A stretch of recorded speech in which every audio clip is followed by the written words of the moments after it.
En esta cuadra estaba mi colegio, un edificio del año 1907 diseñado por el arquitecto suizo Lorenzo Sigerist. Pero no está más. Lo vendieron y fue demolido en 1990 para construir otra cosa. Dicen que la infancia no es una época, sino que es un lugar al que nos gusta regresar. Al no estar más el edificio, esta cuadra me resulta hostil, ajena. Si hiciéramos una encuesta, sospecho que descubriríamos que todos tenemos edificios que por algún motivo fueron significativos en nuestra vida. Algunos están, otros ya no están y otros cambiaron de uso. Este era el Cine Cabildo. Ahí adentro, por ejemplo, besé por primera vez a una chica. Y hoy es un banco. Evidentemente, todo se paga.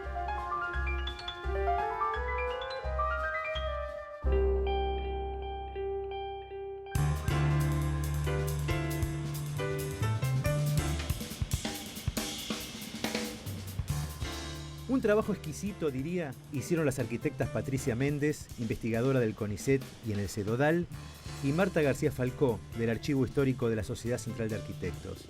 Hicieron, y siguen haciendo en realidad, un intenso relevamiento de todos los cines, los que están, los que cambiaron de uso y los que se perdieron para siempre. La cité en el Cine Cosmos UBA para conversar sobre todo esto. Para empezar les quiero preguntar cómo fue el desarrollo de las salas de cine desde el siglo XIX hasta el día de hoy. La primera sala de cine en realidad fue ambientada en una vivienda, estamos hablando de 1896, en una vivienda del centro de Buenos Aires, en la calle Maipú al 400. Ahí se acondicionó lo que era el patio de una antigua vivienda de 1870, como la primera sala realmente de cine, con los elementos necesarios para la proyección, pantalla, butacas especialmente hechas, y allí fue donde se proyectó cine por primera vez en Buenos Aires, en 1896. Al principio se utilizaron teatros, pero después se empezaron a construir directamente cines. Uno de los primeros fue el Empire, que estaba en la esquina de Corrientes y Maipú, de un arquitecto muy conocido, que fue Jacques Dunant, que también era, como empresario, propietario de la sala. Y ese dicen las crónicas, que fue el cine más lujoso de la época. Fue de 1900.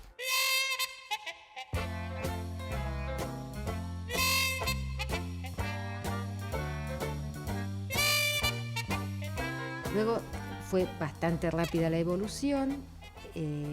Comenzaron las salas únicas, que tuvieron una gran evolución y una gran amplitud en cuanto a su arquitectura, a su ornamentación y demás en los años 30, que fue la época de los palacios del cine, de los cuales muchos nos quedan todavía, como el Gran Rex, el Ópera, el Ambassador, bueno, y unos cuantos más barriales.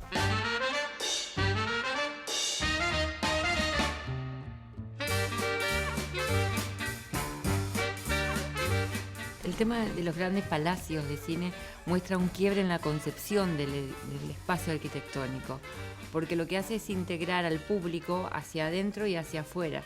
Esta cuestión de los grandes ventanales, que se reconoció siempre en Alberto Prebisch, el profesional que diseña el Gran Rex, tenía sus antecedentes en un palacio de cine anterior, que es el Ambassador, y realmente a partir de allí hasta en algunos barrios, en escala menor a esto, lo que pasaba era que la gente podía verse desde adentro y desde afuera, el mostrarse que uno iba al cine a disfrutar de una película.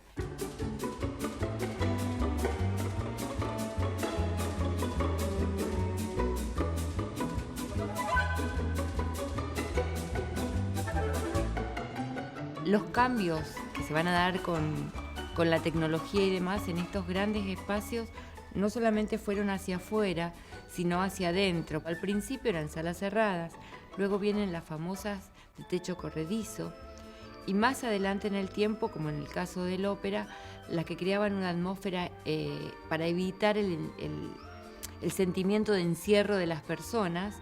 Hoy en el Ópera esta decoración interior que parecía una ciudad española ya no existe más, pero alentaban o promovían este tipo de acciones, digamos, que el público se sintiera disfrutando no solamente del espectáculo que iba a ver, sino en los entretiempos y en el preludio de la función poder estar cómodo.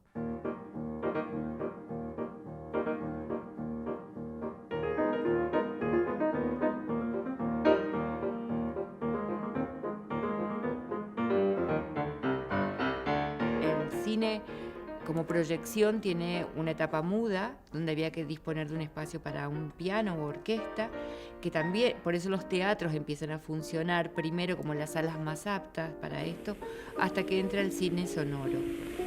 Turbio fondeadero donde van a recalar barcos que en el muelle para siempre han de quedar, sombras que se alargan en la noche del dolor, náufragos del mundo que han perdido el corazón. Y luego más adelante, digamos, las variaciones y los cambios que hay en cuanto a proyección de películas y los sistemas nuevos. Como estamos aquí en el Cosmos 70, en razón de que el film tenía 70 milímetros, de allí viene el nombre de la sala donde estamos hoy. Nunca más volvió, nunca más lo vi, nunca más su voz nombró mi nombre junto a mí. Esa misma voz que dijo adiós.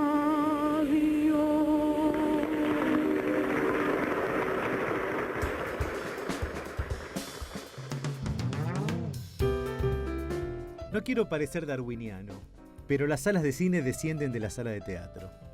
Se parecen, tienen su entrada, su foyer y la sala con pendiente para garantizar la buena visión desde cualquier ubicación. Desaparecen los camarines, se hace innecesario un escenario profundo o con laterales y se omite el foso delante de este. Como novedad, se incorpora la sala de proyección, que como su nombre bien lo sugiere, es el cuartito desde donde se proyecta la peli sobre la pantalla, incorporación también nueva. Y tiene sus diferencias. Los cines tienen otra disposición acústica. De hecho, el sonido funciona por sistemas de amplificación y no por voces emitidas desde el escenario. Muchas veces me preguntan, ¿cuántas tipologías de cine hay? Veremos que hay dos. La del edificio completo dedicado a la sala de cine y la del edificio donde el cine ocupa la planta baja, debajo de varios pisos que pueden ser de oficinas o de viviendas.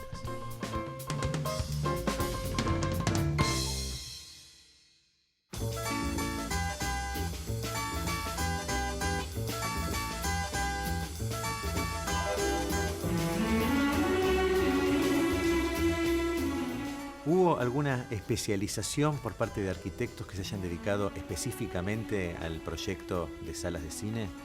Si uno equipara cantidad de salas con creación, creo que Alberto Burdón se lleva todos los premios. Hizo más de 43 salas en el país, es el autor del ópera, y venía casi siempre, Prebisch es otro, digamos, por lo novedoso en la tecnología que pone en las líneas de lo que fue el movimiento moderno. Los hermanos Kalnay, indistintamente, también tienen algunos, como otros proyectos no construidos. Lo interesante de cada uno de estos profesionales es que mayormente aparecen ligados a un promotor cinematográfico. Digamos, la relación Clemente Lococo con Alberto Burdón es bastante importante.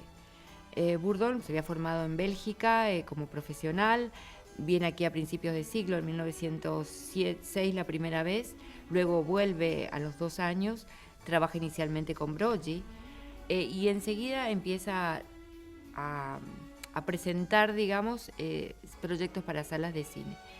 La relación con Lococo es bastante interesante y hay un cuento, digamos. Lococo se entera que empieza a construirse con el ensanche de Avenida Corrientes el Gran Rex. Él administraba el Ópera viejo, o sea, el Ópera tuvo otro edificio importante como teatro en el mismo lugar, y la encomienda que le hace a Burdón es que lo termine antes que el otro. Y lo construye en 9 meses, con una tecnología que nada tenía que ver con la modernidad que estaba empleando en la vereda de enfrente Alberto Prebisch. Mucha información. Me quedó claro que con el ensanche de la Avenida Corrientes se generó un polo de cines en Buenos Aires. Y vemos que el Ópera y el Gran Rex estuvieron enfrentados literalmente desde su nacimiento. De hecho, el Ópera tardó 9 meses en nacer. Dos cines distintos, proyectados por dos Albertos. Uno más tradicional, de Alberto Burdón, y el otro como gran expresión de la modernidad, de Alberto Prebisch.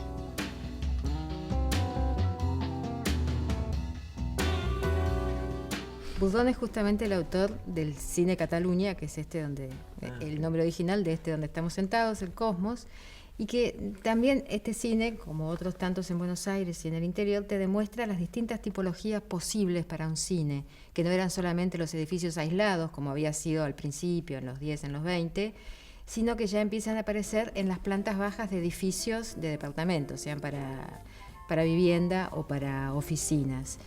Este es justamente el caso del Cataluña, hoy Cosmos, el del Gran Splendid, también, que es de 1919, el del Versalles, también sobre la avenida Santa Fe al 1400, que desapareció como cine hace muchas décadas, y otros tantos. Pero es interesante ver cómo las plantas bajas daban, por la profundidad de los lotes, y para ocuparlos con grandes salas de cine.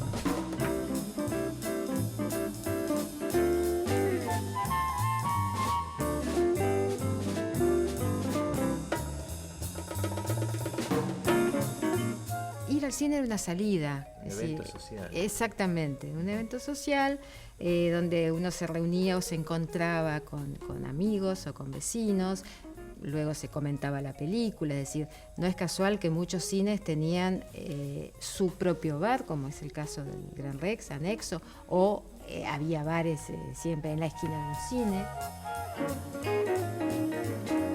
Esto tiene también un origen que en las primeras épocas del cine, en la década del 10, existieron los cinebares, que era directamente un bar amplio donde el propietario acomodaba un sector como sala de cine. Por supuesto, las butacas no eran butacas, eran las mesas con sus propias sillas, pero en un momento se proyectaba cine, con lo cual las dos funciones estaban acopladas y muy bien complementadas. Hay un cine en Corrientes, el cine La Perla, que justamente tiene un sector de confitería y bar en Corrientes Capital. Y otro sector que originalmente era el sector de cine.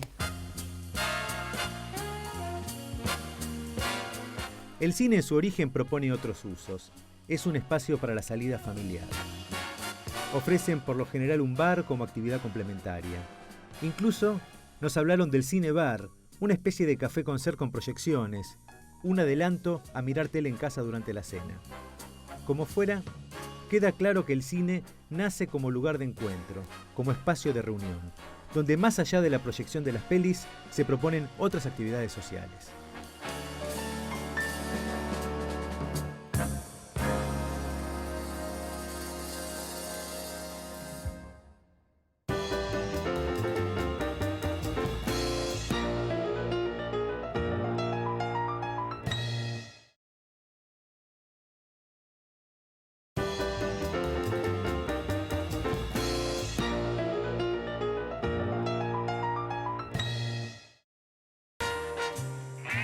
Hace no tanto tiempo, la calle Lavalle era la calle de los cines.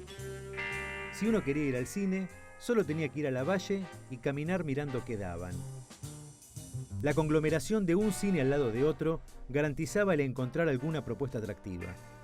Era una especie de cartelera recorrible.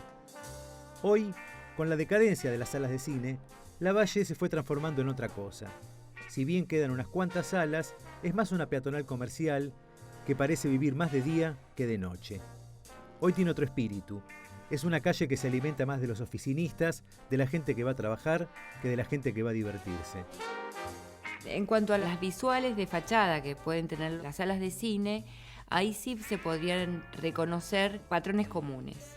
En el caso de los primeros, tenían generalmente enmarcado por dos paños verticales bastante importantes y algo que indicaba el centro. Los había con aplicaciones desde cines al estilo español, cine francés, cine barroco.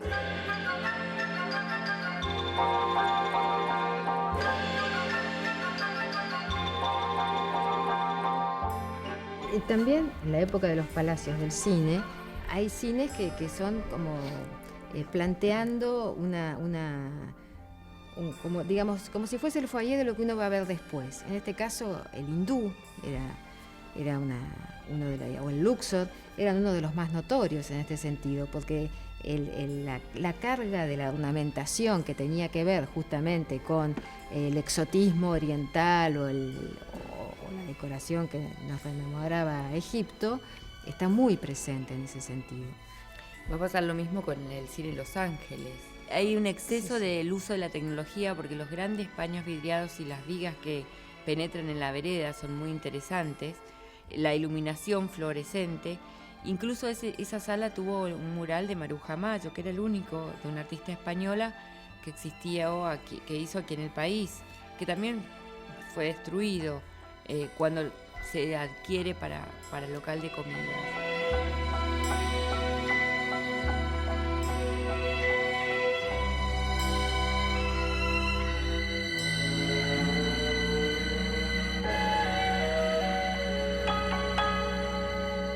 ¿Cuándo comenzó la decadencia de los espacios de cine como salas sociales? Cuando entró el televisor a las viviendas.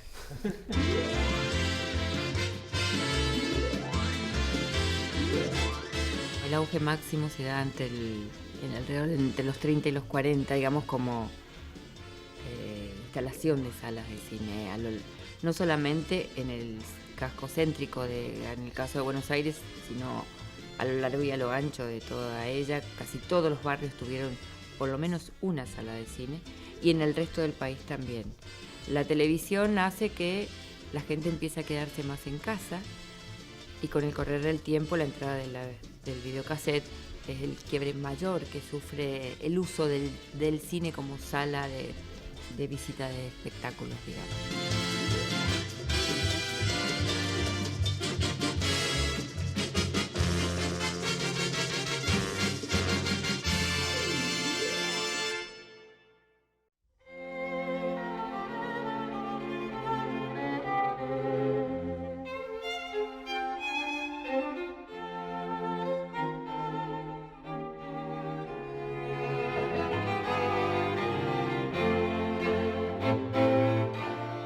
¿Tienen idea, algún número de cuántas salas de cine se demolieron o cambiaron de uso, se dejaron de utilizar?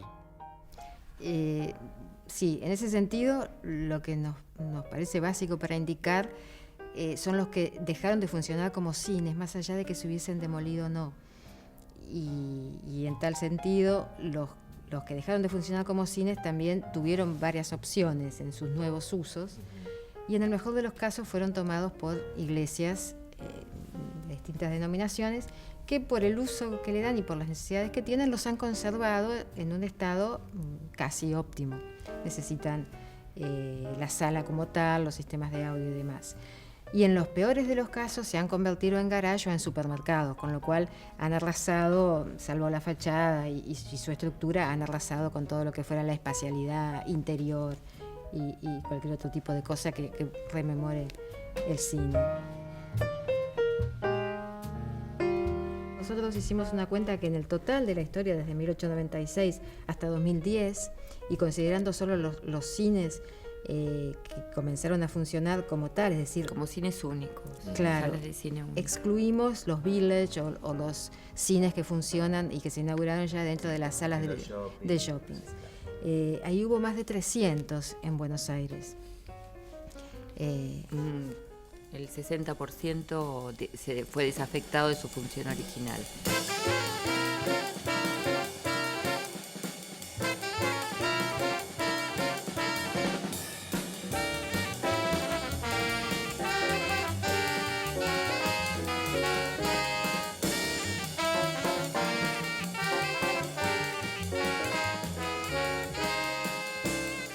Lo más grave de la desafectación del uso en muchas de las salas de cine son todas las obras de arte que acompañaban a la arquitectura.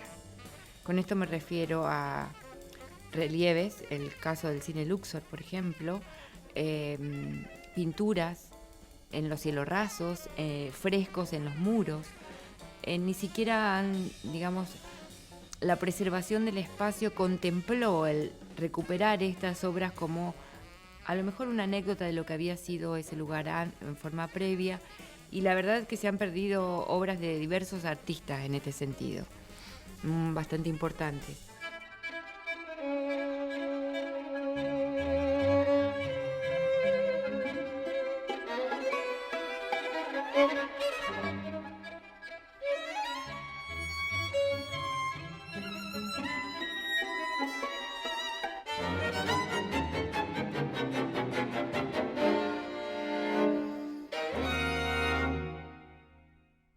Ustedes en el libro hacen una apología de recuperar estas salas de cine en cuanto a su poder de convocatoria como espacio social.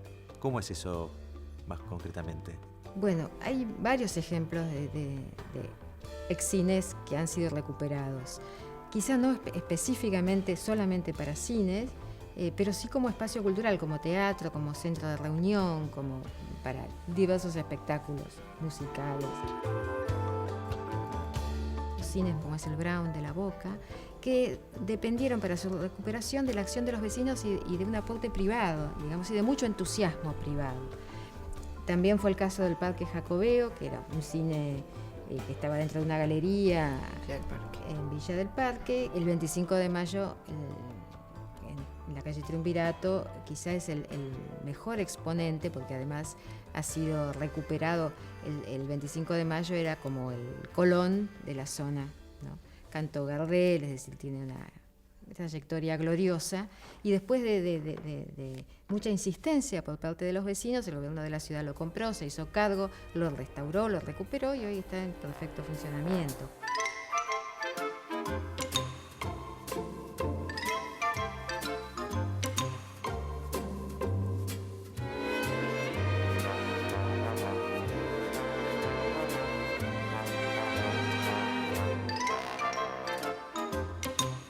El Aconcagua, que está en este momento también con gran ímpetu de los vecinos y intentando su recuperación. El Plata, que se volvió a abrir para funciones especiales, pero bueno, está también en vías de recuperación.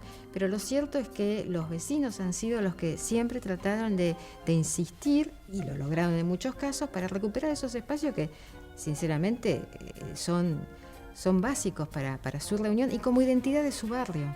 Porque no es lo mismo ir al centro, o sea, cuando existían los cines de barrio, los cines del centro, bueno, ir al centro era como una expedición para ir al centro y vamos al cine. Pero realmente el ir al cine y encontrarse eran sus grandes cines de barrio. Los cines de barrio fueron muy importantes en una época donde los tiempos de viaje eran otros. Hoy el subte permite llegar, digamos, desde Villa Urquiza al centro en media hora. Cuando se tardaba 2 horas, el barrio tenía una vida propia, autónoma. Solo se iba al centro para ocasiones especiales. El barrio resolvía todo. Pienso que si el tránsito se sigue congestionando como viene haciéndolo los últimos años y no se toman medidas urbanísticas serias, es posible que los barrios recuperen su vida. ¿Quién te dice? A mí me gustaría la teoría de que el espacio tiene memoria. Analizando la documentación de planos y demás de muchas de estas salas de cine construidas, encontramos que previamente a su edificación existían en estos lugares playas de estacionamiento de carruajes. Esto lo facilitaba la dimensión del terreno, digamos, un terreno angosto y largo, generalmente a mitad de cuadra. Digo, esperemos que con esto de la reinserción de los parkings en lo que fueran cines, tenemos esperanza que dentro de un tiempo se recuperen las salas y...